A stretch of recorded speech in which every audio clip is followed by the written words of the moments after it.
You're watching the AI Talk Show. I'm Asha Saxena, CEO, founder, world leaders in data and AI, WLDA. And this is where AI gets real. Every episode, one guest, one honest conversation about what's working, what's not, and what's coming next. Welcome. I want to start with something that happened to me not long ago. I was in a board meeting, a company spending tens of millions on cloud AI infrastructure. I'm sure you've probably seen something like that in your experience as well. Smart people, serious strategy. And someone asked, what happens when there's no connection? What happens when the data legally cannot leave the building? What happens in the car or on a factory floor or in an operating room if you're healthcare industry? There was silence because the entire AI strategy was built on one assumption: the cloud is always there.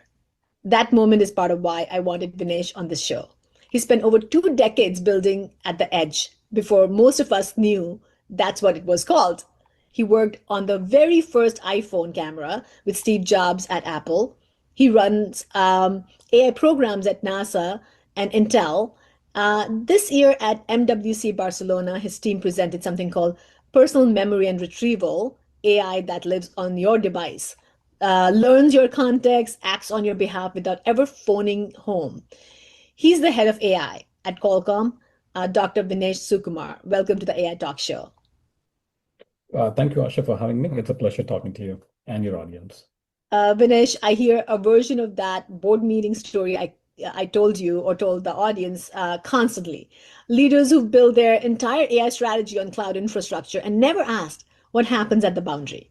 You've spent your career answering these questions, and you probably have your stakeholders who are asking these questions. So, for everyone watching right now who's made that same assumption, what is the business leader actually missing if they're never seriously thought about AI at the edge? Yeah, I always jokingly tell my team is what happens on the edge stays on the edge. It's basically about something which is predictable from an inference standpoint, something that is repeatable, something that is safe and secure, especially when you're working with user private data. And last but not the least is you want to get away from generic inference to a personalized inference, an inference that understands you, is able to connect with you, and and be your digital twin. And all of this is not possible if the inference is not done as close as possible to where the data is collected. So we truly believe at Qualcomm that the edge AI is the future, and using that foundation, we also look at opportunities where we scale towards hybrid AI. And before we get into a corporate strategy, I want to spend a few minutes on you because your path, I think, is generally unlike anyone else I've had on the show. You grew up tinkering with electronics in Tamil Nadu, in India. You went to NASA. You were at Apple during the first iPhone. You built a camera on that thing, and you worked in China, in Israel, across markets that see technology completely differently from Silicon Valley, which I think is so interesting and so amazing. And that's not a resume, that's a worldview. I think about Steve Jobs a lot when I talk to people who build hardware that billions of people are using, because I think that's such a unique thing that came to our world, which we all got to experience. He was notorious for rejecting things that engineers were proud of. If a user would have to think, even for a second, it was gone. What did being in that room actually teach you? Something you still carry into your work at Qualcomm today? A great question, and makes me feel old right now. On the first Well iPhone one. experienced, I would say. Absolutely. I would say, working with Steve and other great leaders basically taught me that technology only matters when people can feel its value, Yeah. not when they see its complexity. Steve was relentless about starting with the human experience and then working backwards to the technology. We always pushed teams to ask, what problems are we trying to solve? Why will someone care about it? Can we make it simpler? Can we make it more intuitive? And is it emotionally compelling? The biggest lesson, at least for me, that was the technology alone is not enough. Now, what matters is the integration of the entire package. In this case, it's the hardware, the software, the UX, the design, and most importantly, the storytelling into an experience that is, that's pretty much, it feels inevitable, right? the technology that truly matters should be doing, I think, one of these three things. It gives people a completely new capability, or removes meaningful friction, or I should say, improves their lives in a way that immediately understand. So I think, everything else beyond that is purely an impressive, it's just a demonstration, right? So I think, Steve really connected UX to the product. And that's when I think when you're able to do that, you can see the impact of technology. So true. I think that is the key to success for anything you do. If you Exactly. Correct. next to the consumer. And think about Amazon, the one click. When you make the UX that easy, you suddenly see the growth in a business, So, and I think if you take that to engineering or product development, create the wins pretty quickly.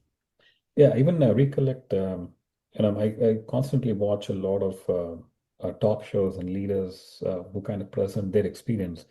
And in one such talk show, I believe it was from Elon Musk, when he was selling Tesla cars.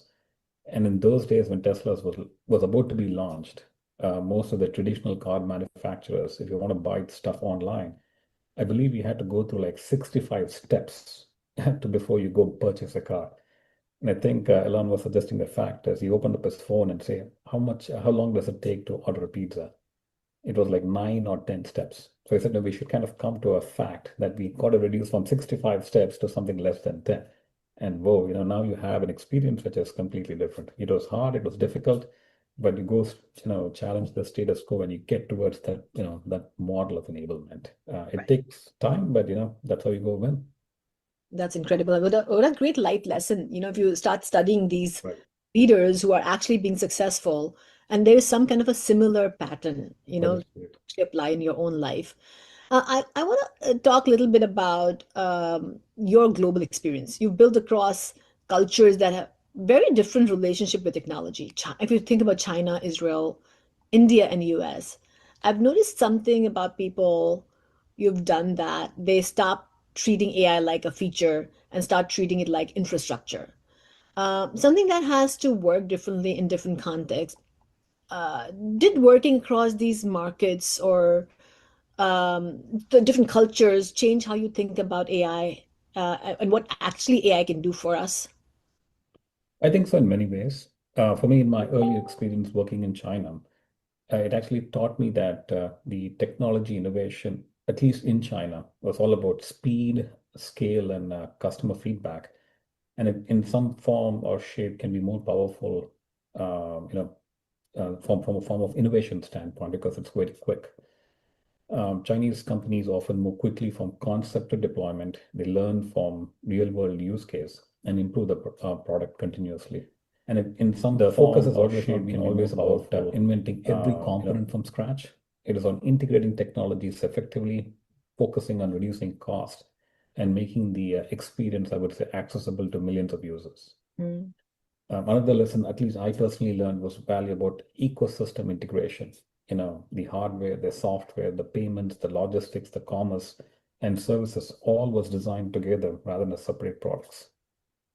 And when I kind of piece them together, I think the broader takeaway I would say is meaningful innovation is not about creating a breakthrough technology. It's all about execution.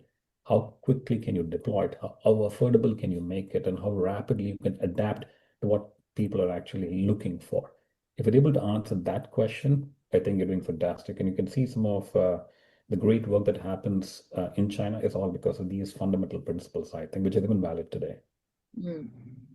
I love that what you said about, execution is so key. You can dream big and you can come up with innovative ideas. If you can't execute, and if you don't have commercial use of it, then it becomes a science experiment. So I think execution is critical, and also having a commercial use of the product you build Yeah. is very, very important, which I think going back to Steve Jobs and Elon Musk's story ties that to it. Great to have ideas, but execution with the precision of understanding the consumer and UX, how Yeah, easy there's it actually even a new term called China speed, is because the rate of execution that they actually focus on, from a drawing board into getting something done, is just amazing.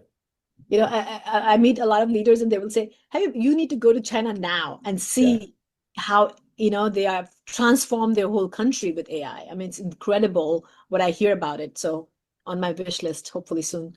Sure. Have you been to China recently? Yeah, I think about 3 months ago, and Oh, every cool. time I go in, it's a completely wow experience. And I'll be visiting them pretty soon as well. But I'm pretty sure I'm going to learn a lot more, something new this time as well. I'm sure. Very nice. Okay, so let's get into the work. I Sure. came across a quote of yours that I've been thinking about ever since. You described your job at Qualcomm as, I'm quoting you directly, dreaming blue sky and then torturing your engineering colleagues to make it real. I love that because it captures something that actually is rare in this industry. Someone who sits at the intersection of a genuine imagination and operational accountability. I think that's very rare. And a lot of people can dream. Very few people can, you know, torture the dream into a product. So tell me, what does the blue sky look like right now? And what is the bet Qualcomm is making on AI that you'd be embarrassed about in 10 years if you're wrong? Yeah, I would say, the Qualcomm's biggest bet on AI, to answer your first question, right? At least our fundamental belief is AI will not remain concentrated in the cloud. It will become a distributed intelligence layer that's embedded across billions of devices. Training will continue to rely heavily on the cloud, but a growing share of inference will happen through a device or some flavor of hybrid edge cloud architecture. And the reason is it's because it's driven by economics, latency, privacy, reliability, and the need for deeply personalized experiences, something which I was kind of talking earlier in the show. Now, when you look at some of the most important transition points from a Qualcomm perspective, I would say, give or take, we're focusing on three things: personal and agentic AI that is spread across consumer devices like phones, PCs, wearables, glasses, enterprises like industrial IoT, where AI can understand your context, acts on your behalf, and then travels across, multiple personal devices.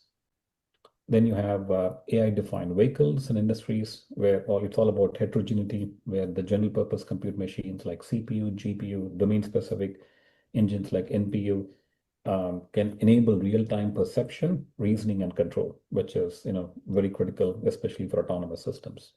Then you have physical AI, which is all about robotics and autonomous machines that must sense, reason, and act locally while coordinating through advanced connectivity. So I think, when you kind of summarizes the bet in a large way is just beyond just building a faster, AI engine. It's about creating a compute connectivity in a software platform that will help intelligent computing everywhere. And we believe that will lay the foundation for being the world's largest distributed AI inference platform. So that's, I think, if you're able to get to that and accomplish it, I think it's something completely different. You know, that's really interesting. I want to pull on one thread from what you just said. I think where a lot of enterprises get confused when I talk to CTOs or CIOs, they're thinking about Qualcomm as a chip company, and you spoke about, you know, different things that are coming together. They think about AI in terms of models or training runs, GPU cluster.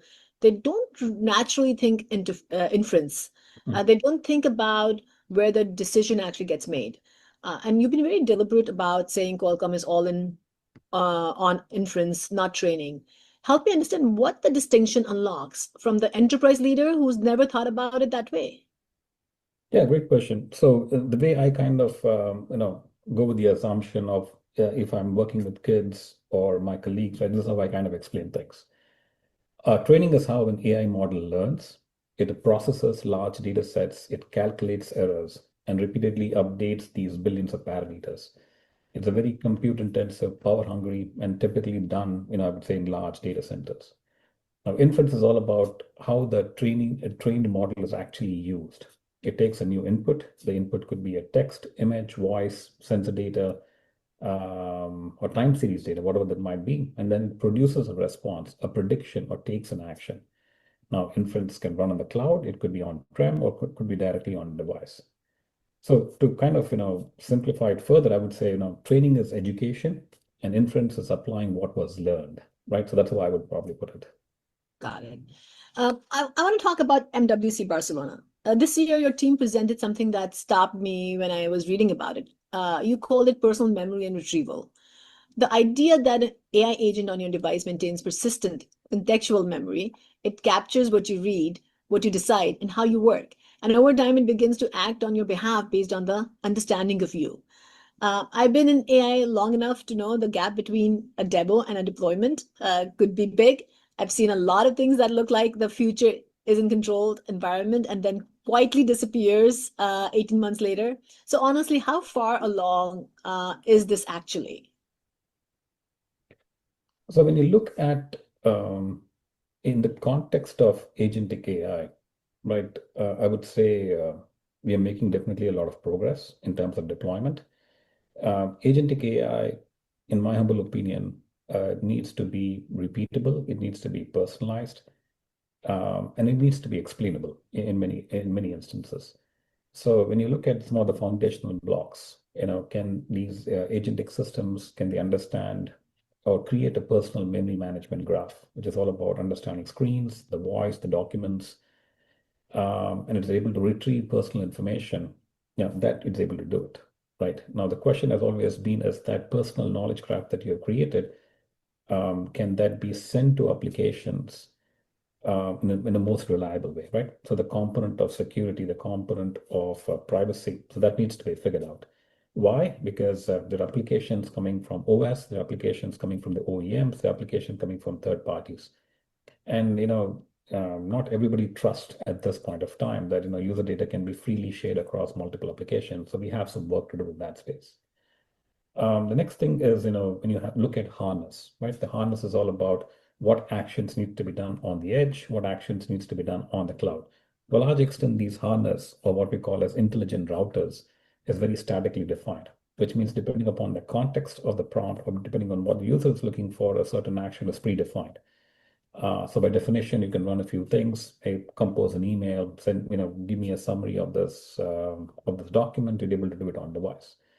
But when you ask questions on psychology, you ask questions about, hey, tell me what the weather pattern is on Venus 10 years from now. Those are kind of difficult reasoning questions. That is when you have to transition towards the cloud. And that is possible today. But if you happen to have a multi-turn conversation, let's say with an agentic system, and at some point of time, the local agent on device is not able to maintain or give a response that's suitable to the user, it needs to transfer to the cloud in some shape or form, right? And also get along with it the context that's been having with that user. So which means it needs to make that dynamic switch. Today, it's not possible. Today, it's just not doable. So there's been a lot of research being done on how, at what point of time should I make that transition? Can the router or the harness be intelligent enough, right? So that's what needs to be done. Right. And last but not the least is, these agents have to learn, right? That, it's not that, every response you provide to the user is, right out of the blue, correct? Right. Users try to anticipate certain personalization. These personalization can kind of come with, thumbs up, thumbs down. Hey, I don't like it, some kind of actions. So how do you learn from those mistakes and then make it better the next time, right? Which is completely autonomous. So to answer your question, I think, from a controlled environment, I think we are good to go. But when you want to make it fully autonomous, I think there's still some steps that needs to be done to kind of get to that phase of action. With technology evolving so fast, anyone I talk to, everybody's like, can expect the evolution of AI moving so fast. Right. How do you see that evolving with your technology? Like every 3 months there's a new release. I feel like every month there's a new release, of these models. How does that impact your work? The funny part is, what I learned in college as part of AI maybe 15 years ago, it's completely not applicable today, apart from the math and statistics kind of stuff, right? Which means, the world of AI has really transformed significantly a lot over the years. I think what becomes important, at least in my role, is to really understand the pulse in the industry, is and it has to be multifaceted. What are some of the new experiences that the user is looking for? What are some of the new models that are kind of coming up from the frontier labs? So which means having a good relationship with the frontier labs kind of gives me an understanding on what are they kind of looking. what kind of attention mechanisms they're going to be focusing on. Are they focusing on mixture of experts? Are they going towards state-space machine models? Then you need to have a pulse with a lot of enterprises or even OEMs or even OS vendors, like, for example, Android or Windows or Samsung or BMW. What kind of user experiences they're really trying to push for? What are some of the constraints of the system that they're kind of operating moving forward? What kind of memory, given the huge pressure on storage and memory pressure, memory pricing, sorry, are they going to be reducing the RAM footprint? If that's the case, we need to know in advance what needs to be done at a system level to accommodate these kind of new challenges.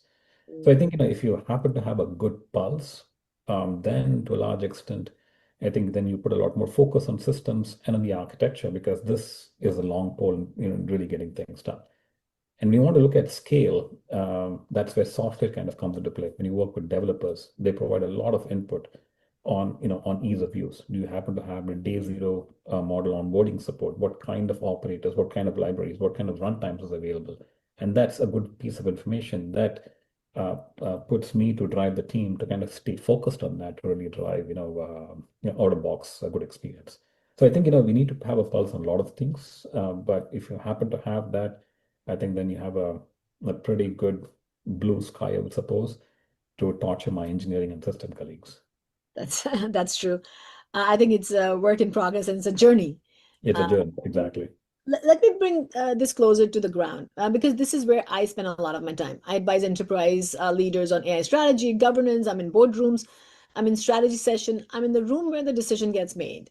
And I can tell you that the default is always mostly cloud first, not because people have thought it through because it's familiar. The hyperscalers are there, the contracts are in place, the teams knows how to use it, and I understand that instinct. I've been there myself, but I've also watched companies build beautiful cloud AI strategy and then discover that the use cases, their actual end users need speed, privacy, and offline reliability. And that doesn't fit their model. So, what is that default assumption actually costing the enterprise that have never questioned it? Yeah, great question. I'll kind of look at it between an edge versus cloud in some shape or form. But when you look at many enterprise leaders, again, my humble opinion is they default to cloud because it's a familiar and a scalable and an operationally safe environment. But I think what they're missing is that AI is increasingly shaped by where the data is created and where decisions must be made. When you look at the edge, the enterprises can respond in real time. They can keep sensitive data local. They can continuously operate where connectivity is unavailable and avoid repeatedly moving these massive volumes of data towards the cloud.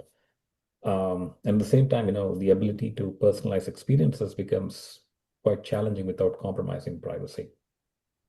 I think also people misunderstand is the economic impact is quite high as well. Now, as AI inference to a large extent is becoming quite continuous, multimodal data and embedding seems to be getting, into every workflow and now the cloud compute and data transfer cost is becoming significantly high. Just to give you an example, 1 gigawatt of capacity that you want to bring up is give or take between 10 to $15 billion of investment. That's a huge sum. And on top of it, you need close to about 150,000 wafers of DRAM, right? So you're also putting a lot of stress on the semiconductor side to really to get this through. So I think there's an opportunity wherein you can really shift the processing to be done locally and then sending only necessary information to the cloud. Now, in summary, I think the real opportunity is not edge versus cloud, right? I think it's about designing the right hybrid architecture, use the edge for more immediate privacy or resilient use cases, and use the cloud for large scale reasoning, coordination, and learning. I think enterprises that think cloud first may optimize for yesterday's computing model, I think, frankly speaking. And folks who are starting to think hybrid first, a better position for agentic AI, intelligent machines, and real-time enterprise operations moving forward. That's how I would put it in my 2 cents. No, I like the idea about the hybrid because that's, one size doesn't fit all. So you Correct. figure out what your strategy is and how do you really think about the hybrid model and where do you want to be when Correct. edge is required and where do you need to be when cloud is required. So Correct. the consulting answer is that it depends, you know. So Yes. that's the right answer. Sometimes that's what is required. You know, Sure. you talked publicly about something you call a personal AI twin, a model that lives on your device, shaped entirely around your behavior, your context, your data, not on a shared server, not accessible to anyone else, yours. I think about what that would actually mean for most people, not for someone who works in AI, but for someone who just uses technologies to get through their day, a nurse, a teacher, maybe a business user, a small business owner. What does that change for that person concretely in their daily life? I think in an ideal world, a digital twin is like your digital clone, wherein you know it's like your trusted chief of staff, right? Give or take, who's able to get things done on your behalf. And like like humans, even a trusted chief of staff, takes time to learn, to understand your style of operation. And once it gets it, it's able to execute it. And what does it mean from an execution standpoint? Is if you happen to have a mobile cell phone, you're getting a lot of texts. And by definition, you're in a meeting, it will silence uh, all the bell chiming because it knows by definition that you're in an important meeting, it should not be disturbing you. And once you're out of the meeting, it summarizes the most important texts, maybe coming from family as a first priority, followed by something from office, and then says, "Hey, this is the summary. It's up to you what you want to, look at things." In other words, it's organizing itself so that you don't have to do it on your own time. Mm. A second thing is, if I'm planning to go on a vacation today, when I'm trying to go on a vacation with family, I have to do a lot of things manually myself, as I need to look at, I like to go to right now it's summertime. I like to go to some place cold or somewhere near the beach. Yeah. Then I have to go look at opportunities where the pricing is reasonable. That includes the hotel fare and the airfare. And I like to make my bookings wherein I can get a direct flight with limited stops. And if I get a direct flight, I like to sit in the aisle, not necessarily in the middle, being squeezed between two two ladies or gentlemen. And I'm a vegetarian, so which means I have a certain choice of food and cuisine. So these are kind of lot of compound actions that needs to be done just planning for a trip, and not to mention it needs to overlap with my schedule, my wife's schedule, and the kids' schedule. But if I happen to have a digital twin that can take all these actions, it can process it, and even if it does 50% of the work, right, and says, hey, these are the options, that does, save me a ton of time, right? Which means now I'm stress-free. I'm just, focused on what should be done when I go there, not worry about all the logistics around travel, the hotel bookings, and all the preferences. So that's where we want to go towards. And we're kind of working on the background and the technology front to be able to give this kind of experience to the user. So Mm. that's how I would call it, as a personal AI twin or a digital clone with a, like a trusted chief of staff with a certain amount of authority, and that can learn on a continuous basis, so that it can do all the stressful things for me, and I can focus, on other things of interest. Yeah, no, I mean, we spoke talked about the digital twin for a person and how you can customize it. But I want to shift to the category that I think is underrepresented in the edge AI conversation. That is the enterprise, not the consumer in the pocket that you spoke about, the field technician in refinery or the radiologist whose hospital's data governance policy means AI cannot touch the cloud. The logistic worker in a warehouse where the network is unreliable and decisions are still need to, still have to happen. These are the use cases I hear about constantly from the leaders I work with, and they feel underserved by both the cloud narrative and also the consumer edge narrative. What does deploying edge AI in those environments actually require that's different from everything you just described? I think, when you look at deployment, edge AI, in my perspective, is quite challenging from an inference standpoint. It's not easy because from a deployment standpoint, you need to look at system constraints. What is the bandwidth I have? What is the storage I have? What is the operating temp, the power operating point I have? because all of this puts certain restrictions on performance. And the second thing we'll have to kind of look at, even if it's an enterprise or a consumer, is that performance I'm getting on the edge actually meet the measurement of success of the KPIs that they're looking for? If it is not, what should I be doing to go make it happen? And most of these inferences on the edge, to a large extent, is static. In other words, once you've fine-tuned a certain model to a specific data set, we're able to get these things done. But over time, there could be a drift in data. If there happens to be a drift in data, will the inference continue to be meaningful? How do you adapt to it, without any kind of human supervision? That needs a little bit more work. How do we get that done, and how do we push for it, right? So that also, something that we kind of have to think through. And last but not the least is in many edge scenarios, it is just not one application or one use case that gets deployed. There's multiple elements that kind of come along with it. You have to look at coordinating camera inputs, sensing inputs, voice inputs. So how do we look at a multimodal inference without impacting quality of service? That becomes a little bit of a challenge because over time this continues to migrate, and at the same time, how do you look at learning from one system, scale it towards the cloud, or take the learning from one system and then transition to a different system? So again, many challenges, but I think depending upon the enterprise, depending upon the experience, depending upon the swim lane, we try to customize it. Qualcomm, to a large extent, participates in all these verticals. And that's one of the things I like in my job is, it's like Swiss cheese with a lot of holes. Obviously, you kind of fill one hole at a time, but at the same time, it gives you a lot of exposure on, how the ecosystem is looking at things from an AI deployment standpoint, and how prepared should I be along with my team at Qualcomm to really, make sure that, this gets done at scale. I think the fun part as an engineer is that it's not easy. You know, Right. you're going to have challenges along the way, and there's no one answer. So how do you really navigate? And I'm sure it's a challenge for you as a leader, but also for your team to figure out the answers as they go along. Edge is not easy, cloud is not easy, but really thinking about which use case is the right use case and how do you really continue evolving and Yeah. do new releases, as we say. So no, I think it's an interesting journey, but I want to shift little gears here. We have never done this. We are going to do, I wrote down a couple of questions for rapid fire round. Yeah.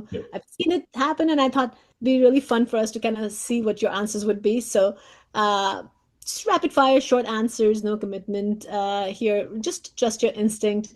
So the first question, edge or cloud, which one changes behavior more in 10 years?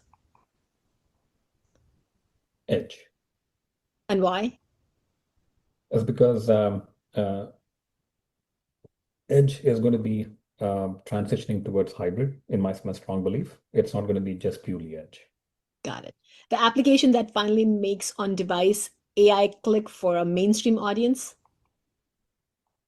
So can you repeat that question? I lost you for a minute. The application that finally makes on-device AI for AI click for a mainstream audience. What would that be? No, let me think through. AI application that would make sense for a consumer. That's what you're asking, correct? Mainstream audience, yeah, consumer. Hmm. If I take my 65-year-old mom as an example, she would say anything that removes wrinkles on her face and looks at 20 years younger, she would like that. Actually, I think that would sell a lot. Yeah, The new age business is longevity, right? Everybody's exactly. that. Right. Yeah. One AI capability that still doesn't work well enough to trust in the real world.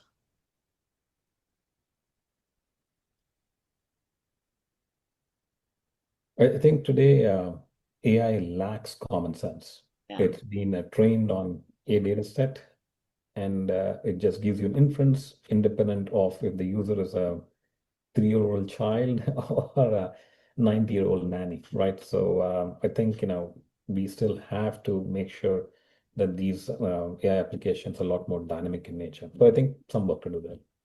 The company outside Qualcomm doing the most interesting work at the edge. Difficult question. I think there are a lot of companies. There's I don't think I have just one in mind because I have the privilege, as I say, working with a lot of companies who do things on glasses, on PCs, on phones, on automotive systems that are doing on the edge, and they do a ton of stuff. So I don't think I can just limit to one, but there are quite a few folks out there. It's a smart answer. Safe answer. Last piece of hardware that genuinely made you feel the future has arrived. Piece of hardware. I think, when you start looking at AI inference, historically, AI inference was kind of, bucketed into matrix modules with vector processing or compute modules in general, as people say. Then you happen to have memory modules and you had bandwidth. So three isolated systems doing things independently. But Mm, now you're seeing a lot more innovation wherein you have logic being packed into memory. And that, solves a lot of issues, but also, kind of brings up a lot of interesting use cases that can be resolved. So I think, computing in memory, near memory compute, processing in memory, as people call it, is something interesting. And it was mostly a research concept for a lot, many years, yeah. and was kind of only limited to, I would say, um, the high bandwidth memory HBM options. But now we're seeing a lot of innovations coming up on the DRAM side of stuff, on the SRAM side of stuff. So I think, the concept of in-memory compute is definitely something, I'm watching out for. Yeah, no, I feel that too. I feel like last piece of hardware, I was thinking which one would it be for me? And I'm thinking maybe it's not out yet because every day I'm surprised. It's like what next is gonna come. I'm kind of curious to see what's coming next. Um, That's the answer for today. Let me put a caution on that. Who knows tomorrow, 6 months from now, exactly, becomes different. that's So, exactly what I was thinking. yeah. What do you think about quantum and supercomputer? I know there's so much buzz about quantum. And everybody's talking about there's so many conferences. I mean, IEEE has a conference coming up in September. What do you think about quantum and supercomputers and with AI? Personally, I have not spent a lot of time on quantum computing, but if you're able to really get towards a model of enablement wherein large, complex computations can be done by quantum computing at a power that is sustainable for edge form factors, I think that's the investment in the right direction. Mm, But I think we still have ways to go before we see a commercial deployment. I see a lot of people working on it, so hopefully soon we see something good coming out of it. right. Last question. You've been in this field for over years or so. You've watched AI move from pattern recognition into research paper to running on a chip in someone's glasses, their car, their pocket. You've seen the hype cycles. You've lived through the AI winters. You've been in the rooms where the real decision get made, not the press release decisions, the actual one. From where you sit with everything you've seen, what do you think the most leaders still fundamentally misunderstand about where this is actually going? Great question. I think, in my humble opinion, what many AI leaders are missing today is that model intelligence alone does not create a useful product.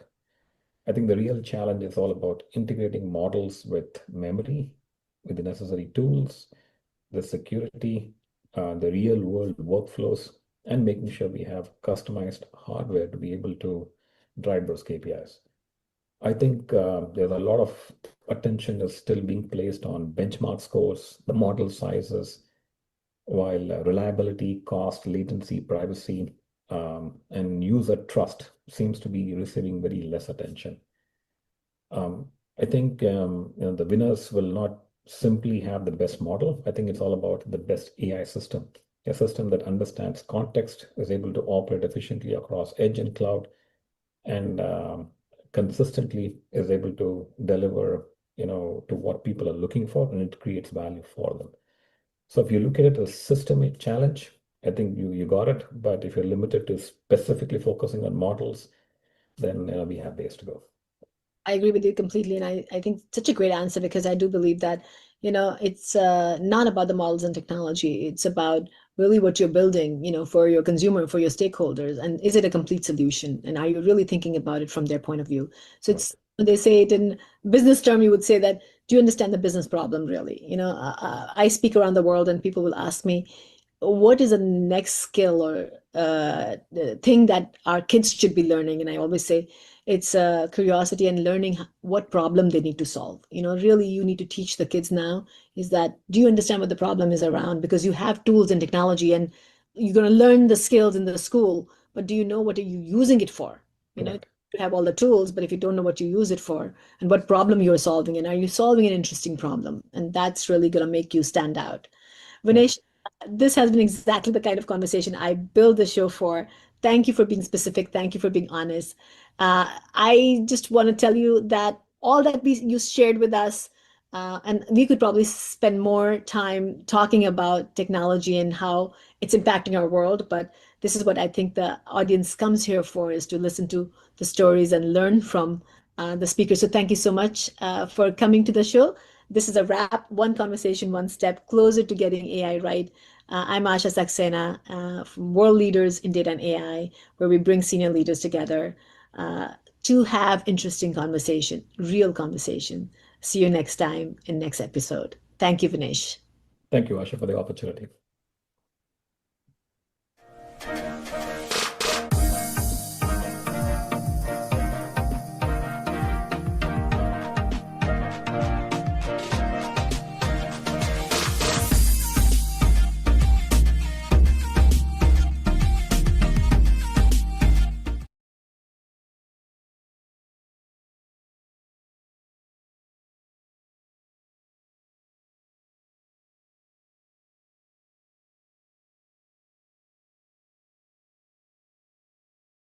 Data and AI, where we bring senior leaders together uh, to have interesting conversation, real conversation. See you next time in next episode. Thank you, Vinesh. Thank you, Asha, for the opportunity.